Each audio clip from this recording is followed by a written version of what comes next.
Hello friends. मैं इकबाल ज़ुबेरी और इस वक्त हम मौजूद है कप परेड में। हम आज एक ऐसे शख्स से मिलने आए हैं, एक तरह से पावरफुल बंदे हैं।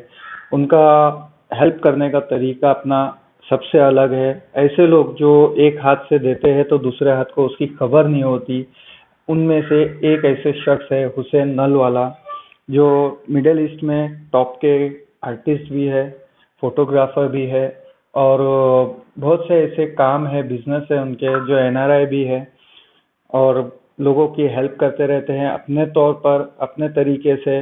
किसी का सपोर्ट नहीं लेते हैं, जो भी उनके सामने आता है जिसको ज़रूरत रहती है ये उनकी पूरी तरह से मदद करते हैं।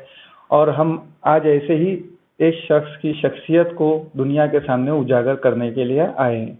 तो आइए चलते हैं हुसैन सर से बात करने के लिए और उनके जो एक्सपीरियंस है वो शेयर करते हैं। आप अपना इंट्रोडक्शन देंगे? मैं मुंबई का रहने वाला हूँ और मेरा एजुकेशन भी बॉम्बे में ही हुआ है। 40 साल पहले मैंने काम शुरू किया था दुबई में और उसके बाद में करीब 25-30 साल हो गए मैं यहाँ से शिफ्ट करके मेरा बेस दुबई में बनाया है। फिर भी मेरा घर है यहाँ पर, मेरी डॉटर यहाँ रहती है, मेरी फैमिली यहाँ रहती है, तो अक्सर बॉम्बे आना जाना रहता है। सर, ये जो यहाँ पे जो सोशल लाइफ है जनता की, जो आम इंसान की, तो नीडी लोग ज़्यादा है यहाँ पे। और जैसा कि हम जानते हैं कि आप हेल्प करते हैं अपने पर्सनली तौर पर, फाइनेंशियली हो, हॉस्पिटल हो। तो आपके लाइफ में कोई ऐसा इंसिडेंस जो यहाँ पे है इंडिया में, आपने आपके सामने आया और आपको बहुत हर्ट हुआ, मतलब बहुत वो इमोशनल लगा?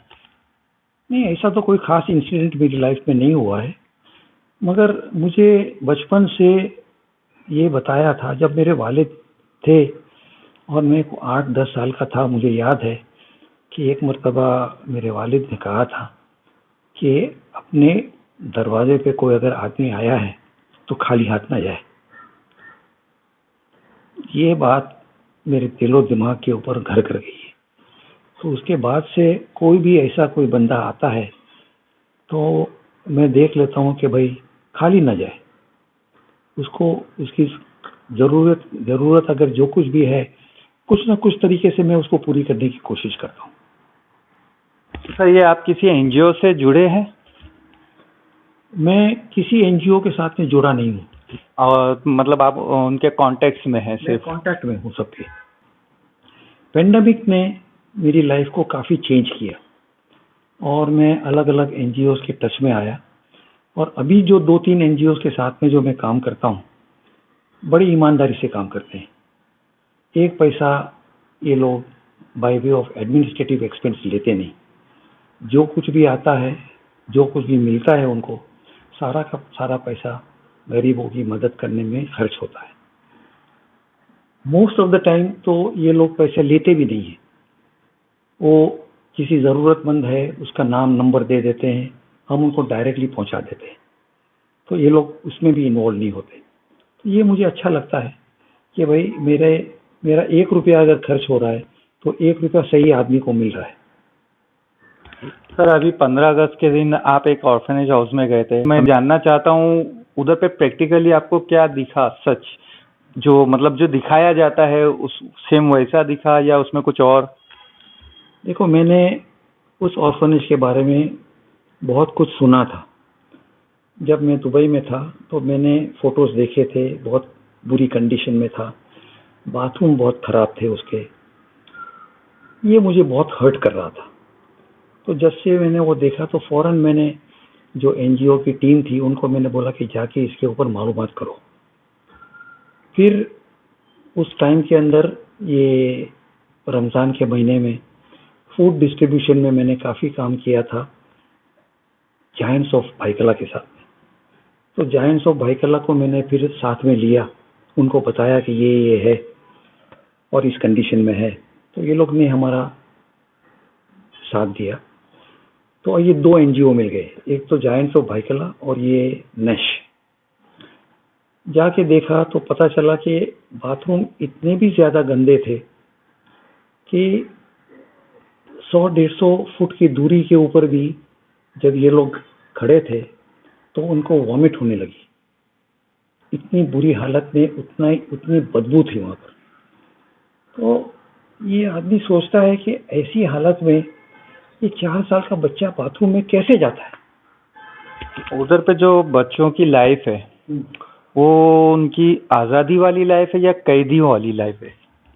मैं तो ये कुछ नहीं कह सकूंगा इसके बारे में, क्योंकि ये जो बच्चे हैं ये रास्ते से उठाए गए हैं। जब वो बात हुई वहां पर तो पता चला कि कुछ बच्चों के माँ बाप उनसे भीख मंगवाते हैं। बच्चे यहाँ आने के बाद काफी खुश है, यहाँ बेटर है लाइफ उनकी, रास्ते में जी रहे थे उससे यहाँ बेटर है। लेकिन जिस तरह से उनको लाइफ और अच्छी दी जा सकती है तो उससे अच्छी हो सकती है उधर पे? जरूर हो सकती है, जरूर हो सकती, क्यों नहीं हो सकती, जरूर हो सकती है।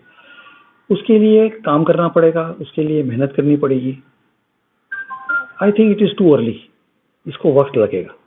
यहाँ जनता को हर चीज के लिए स्ट्रगल करना होता है।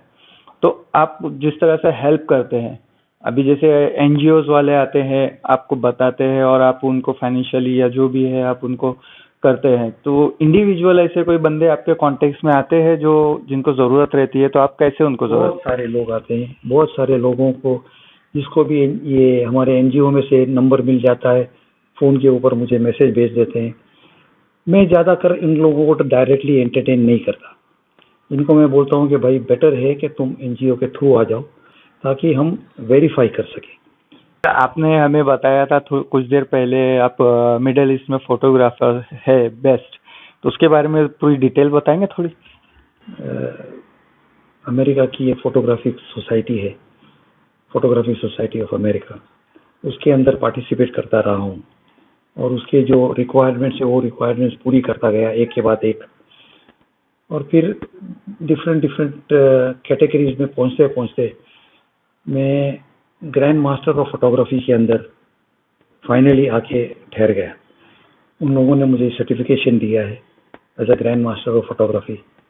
और मिडिल ईस्ट के अंदर और कोई ग्रैंड मास्टर है नहीं मेरे सिवाय। मास्टर ऑफ फोटोग्राफी तो 3-4 लोग हैं, ग्रैंड मास्टर कोई नहीं मेरे सिवाय। इंडिया में भी 3-4 ग्रैंड मास्टर है, मगर मिडिल ईस्ट में कोई नहीं है। कि एक ले मैन के लिए मास्टर ऑफ फोटोग्राफी क्या है और ग्रैंड मास्टर ऑफ फोटोग्राफी क्या है कोई मतलब नहीं है उससे, तो उनको बोलने के कुछ फायदा नहीं होता है। मगर जो फोटोग्राफर है, जो इस फील्ड के अंदर है, इंडिया के अंदर भी जो, और काफी फोटोग्राफिक एसोसिएशन है इंडिया के अंदर, वहाँ कोई अगर मेरी मुलाकात होती है और वहाँ किसी से बात होती है और जब उसको पता चलता है कि मैं ग्रैंड मास्टर हूँ तो फर्क पड़ता है। तो वर्कर्स थे, उनको इंडिया आने के लिए प्रॉब्लम आ रही थी, तो आपने क्या किए थे उधर पे, क्या ऐसा मतलब हेल्प किए थे? सर ये दुबई में जो पैंडेमिक में अब ये वर्कर्स जो थे बेचारे बहुत परेशान थे। फिर इंडियन गवर्नमेंट ने वो एक स्कीम निकाली थी एयर इंडिया एक्सप्रेस के थ्रू, वंदे मातरम, वंदे भारत के अंदर एक ही टिकट का प्राइस रखा था, ऑल ओवर इंडिया लोगों को भेजते थे। बहुत परेशानी थी। अभी हुआ क्या कि वहाँ छोटे मोटे क्राइम भी होते हैं, छोटे मोटे क्राइम के लिए लोगों को जेल जाना पड़ता है। 2 महीने की सजा हुई, 3 महीने की सजा हुई। अब 3 महीने की सजा के बाद में उनको डिपोर्ट किया जाता है, they can not stay back. जब इनको डिपोर्ट किया जाता है तो इनको इनके रिश्तेदार हो या कंपनी वाले हो सामान लाके दे देते हैं, टिकट लाके देते हैं, पुलिस इनको सीधे एयरपोर्ट भेज देती है। अब ये हालत के अंदर जो लोग की टर्म खत्म हुई, तो 2 महीने 3 महीने की जेल टर्म थी वो टर्म खत्म हो गई। टिकट लाके देने वाला कोई था नहीं, पैसा देने वाला कोई था नहीं, इनके पास में पैसे नहीं थे। ये बेचारे 3-3 4-4 महीने एडिशनल रह रहे थे जेल में। तो जिसकी 3 महीने की सजा है उसको 6 महीने हो गए। ये मैटर गया इंडियन एम्बेसी के अंदर। फिर इंडियन एम्बेसी ने 3-4 लोगों को बुलाया था, उसमें मैं एक था। हम लोगों के सामने ये प्रपोजल रखा कि भाई इस तरह से है, किस तरह से तुम मदद करोगे। तो फिर हम लोगों ने मिलके, किसी ने 20 आदमी भेजे, किसी ने 30 आदमी भेजे, किसी ने 40 आदमी भेजे, depending on the capacity of the person. मेरे पास कुछ 47 आदमी थे, आंध्रा के थे, पूरा ग्रुप था एक आंध्रा का। तो मैंने वो पूरे के पूरे 47 आदमी को एयर इंडिया एक्सप्रेस को पेमेंट कर दिया टिकट का, और उन बंदों को सीधे हैदराबाद भिजवा दिया। मगर ये एक बात थी कि जब वो एयरपोर्ट के ऊपर आए थे, बहुत परेशान थे। कुछ लोगों ने तो मेरे पांव पकड़े, बहुत ही परेशान थे, इन द सेंस कि उनको कभी उम्मीद नहीं थी कि हम वापस जाएंगे भी और हमारे फैमिली से मिलेंगे। और ऐसे में दिल को बहुत लगता है। इतने इमोशनल हो गए थे वो लोग, इतने इमोशनल, हम लोग भी सब इतने इमोशनल हो गए थे कि भाई क्या अल्लाह मियां ने ये है कि बेचारे 2 पैसे कमाने के लिए आए हैं, कमाने का तो बाजू पर रह गया, घर जाने के पैसे नहीं है, खाने के पैसे नहीं है। तो वो 2-3 दिन तक ये चल रहा था, तो इनको हम लोग खाना भेजते थे कि भाई कम से कम तुम खाओ तो सही। फिर वो पूरी बस में बैठ के आए, आंग के कपड़े, किसी के पास कुछ था नहीं, छोटी छोटी किसी के पास एक बैग थी, 2-4 जोड़ी कपड़े लेके घर आ गए। और इनको तो ये था कि बस हम पहुंच जाए घर तो गनीमत।